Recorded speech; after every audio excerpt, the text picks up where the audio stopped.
அவருடைய காலத்தில் பாட்டாளி மக்கள் கட்சிக்கு இப்படி ஒரு சோதனை வந்திருப்பது எங்களுக்கெல்லாம் ரொம்ப அதிர்ச்சியா வேதனையா இருக்கு. ஏன்னா அவரு கூட நான் 45 வருஷமா பயணம் பண்றேன்.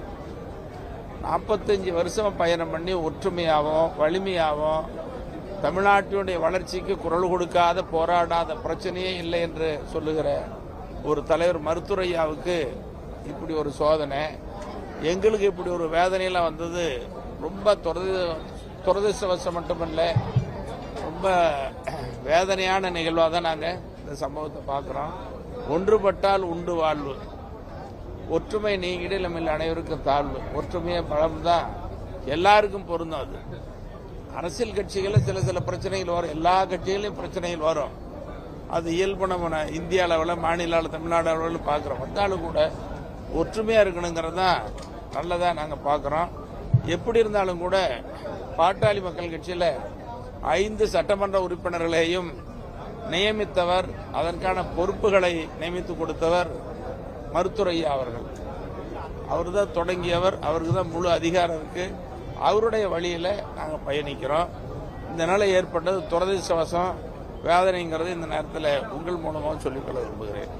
சரி, இன்னைக்கு அவங்க போராட்டம் நடத்தினாங்க. அவங்க இன்னைக்கு அவங்க தர்ணா நடத்திருக்காங்க. இந்த மாதிரி அவங்களோட கோரிக்கை மாட்டேன்றாங்க அப்படின்ட்டு. பாட்டாளி மக்கள் கட்சி ஒற்றுமையா இருந்தா பலம். ஒற்றுமை நீங்க என்ன பலம் வேணும்னா, ஒன்று 5வது வருஷம் இன்னும் கொஞ்ச நாள் முடிய போகுது. இதில் போய் என்ன பிரச்சனை ஏற்பட போகுது? ஒன்றும் நடக்க போறதில்லை. ஆனால் முழு அதிகாரம் கட்சியை தொடங்கியவர், நடத்தியவர் மருத்துவரையா தான். அவருடைய நியமனம் தான் சரியா இருக்குங்கிறது தான் எங்களுடைய கருத்து. உண்மையா தான், நியாயமும் தர்மமும் சத்தியமும் நீதியா தான். ஒற்றுமை வரணும்னு சொல்றீங்க.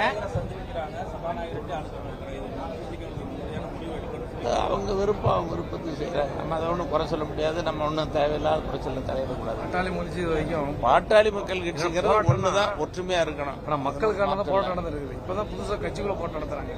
அது அருள் சொன்ன மாதிரி பாட்டாளி மக்கள் கட்சி ஒன்னா சேர்ந்து போராடும், மக்களுக்காக போராடும், தமிழ்நாட்டுடைய வளர்ச்சிக்காக போராடும்.